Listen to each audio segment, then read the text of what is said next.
Hello everybody, welcome back to another video on the ChaddyTheChump channel, and today we are going to be reviewing the pretty insane weekend of boxing that just took place. You know, one of the craziest things happened on Friday, which we're going to talk about that as well and much more. Two big fights, one in the UK, one in the US, and I'm very, there's a lot of big things coming for the future, right? And this weekend has shown that there is a lot of big things. So we're going to talk about it.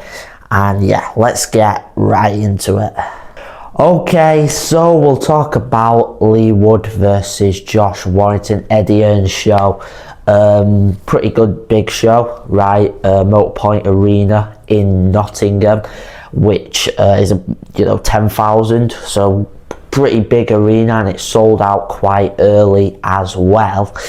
And it was Eddie Hearn's show. Of course, the focus wasn't actually on this, and it was more on the fact that Conor Benn did leave Matchroom Boxing to join Zuffa Boxing on a one fight deal, 15 million. So that was pretty crazy on Friday night, right? That was pretty crazy. And when we talk about the Ryan Garcia fight in just a second, we're going to talk about who Conor Benn could face in this one fight deal with Zuffa Boxing. But it could potentially be Ryan Garcia. Who knows? But it was a big disappointment for Eddie Hearn, right? He knew quite a few days before, right? So it's not like he found out the day before he's got this big fight night. But it was disappointing, and going into this show, the sole focus wasn't Leigh Wood and Josh Warrington. It was more about Conor Benn. But the Leigh Wood v Josh Warrington fight didn't live up to expectation, really, for me. I didn't think it was that good of a fight. I mean, it was labelled as last man standing, and from that you would think it's going to be a war. And to be fair, it probably should have been a war if they really wanted to go for it. But maybe Josh Warrington didn't really want to go for it. He didn't really want to go for the knockout. He has not really got a chin nowadays, and it was Leigh Wood who just kind of dominated the whole fight. Never really hurt Josh Warrington, to be honest, but he just dominated for 12 rounds, and that's all you really need to do to pick up the victory. And what's next for Leigh Wood? Well, he could retire, but I feel like he'd probably want to get that fight in maybe that Nottingham Stadium, the City Ground. I'm not quite sure.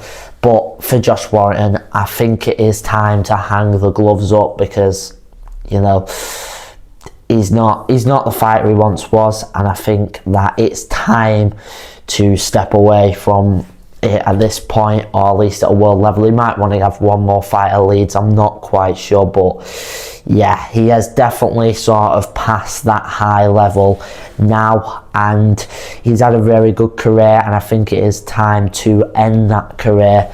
And for Leigh Wood, I guess we will find out. Maybe one or two more. He don't look that bad in there. He's not been hurt like throughout his career as much, so he didn't look as bad, and he didn't look as shot, really. So we'll see what happens between them two fighters. The undercard was good, it was alright. It was the co-main event was pretty decent. Fawaz becoming the British champion by split decision. I thought those scorecards were not right at all. I thought 115, 114, 115, 113 and 114 to 114. That is concerning. That shouldn't really be happening, because that was more. I get Davies did well at the start of the fight, maybe won the first four, and then Fawaz did much better. So I think the close scorecards were a bit concerning, but the right man won in the end, and that's all that really matters. Okay, we'll now talk about Ryan Garcia versus Mario Barrios for the WBC welterweight championship, and it was an absolutely one-sided performance. Ryan Garcia starts it by putting down Barrios early with that right hand, and that right hand was dangerous throughout the whole fight, and Barrios knew it.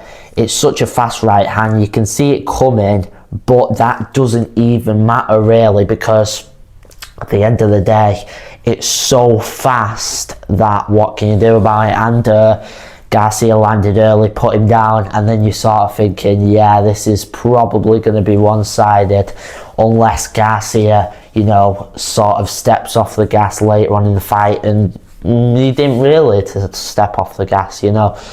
Garcia, it's a total domination, similar to Shakur versus Teo, although I do think Barrios isn't a great champion. I said this before the fight, that Mario Barrios isn't, he doesn't deserve to hold that belt, right? He doesn't deserve it, just plain and simple.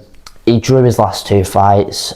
He hasn't defended the title really. He won it because Crawford moved up in weight, so of course he was stripped of the belt. So Barrios got the title, and then he, you know, can't really defend it. So Garcia wins, and Garcia is now the WBC World Welterweight Champion, which I think is very good for the division. I think it is good.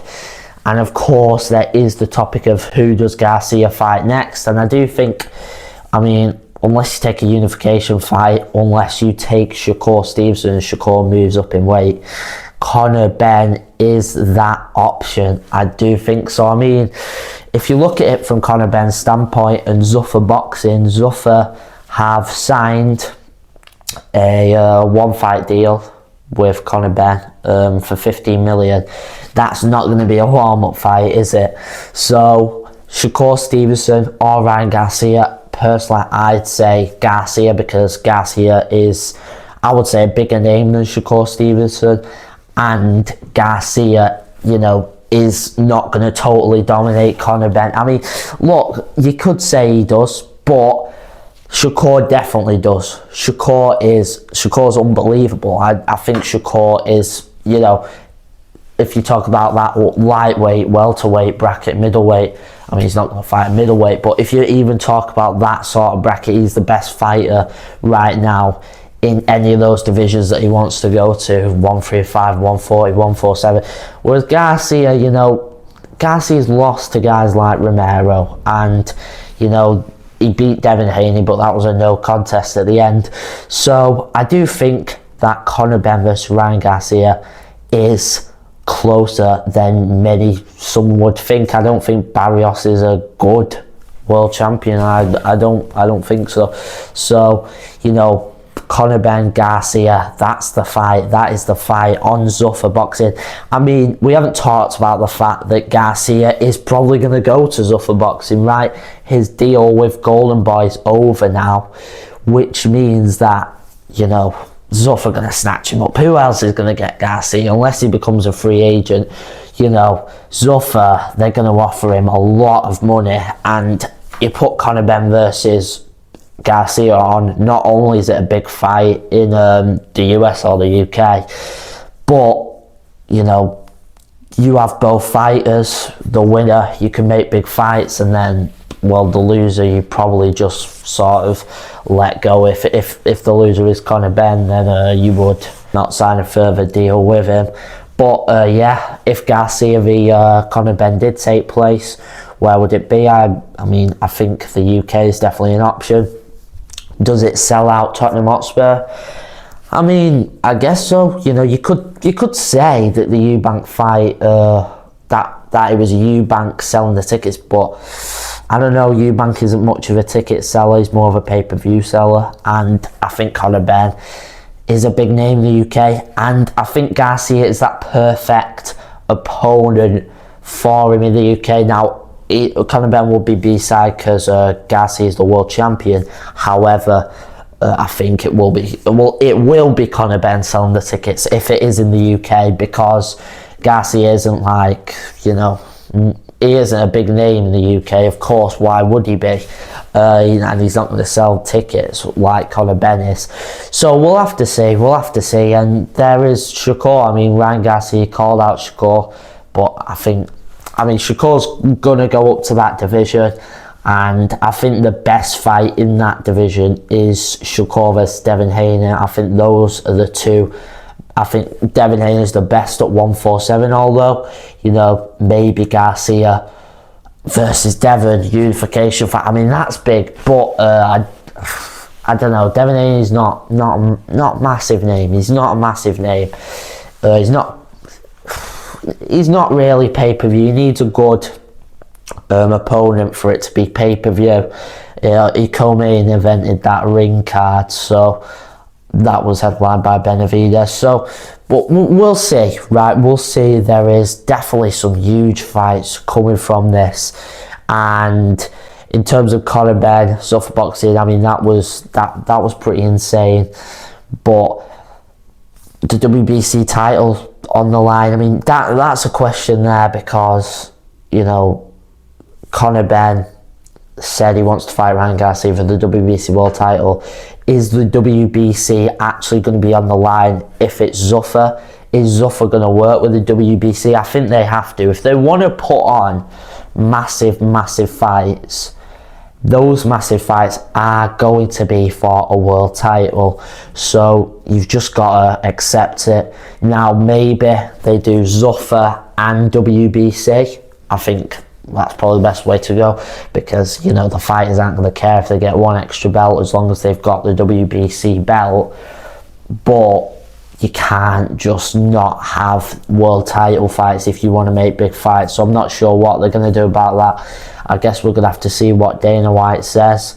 Jai Opetaia wanted to become undisputed, and he's fighting for the Zuffa belt on March 8th. So, yeah, it's very confusing. I'm not sure what's going to happen, and we will get more information though. But overall, a very exciting weekend of boxing. A lot happened, and, you know, big things for the future, big things in that welterweight division. It was unfortunate to see Hitchens versus Dawai get called off on that undercard. That was a bit disappointing. Hitchens falls ill. Maybe we'll see that fight in the future. Gary Russell won his fight against Hirioka. So, you know, those divisions are spicy. They are. In America, they are very spicy. But we're going to have to see what happens in the future. More fights coming. But anyways, guys, thank you for watching this video. Different location, I'm on holiday, but we'll be back soon to our usual setup. So anyways, thank you for watching, and I'll see you in the next one. Goodbye.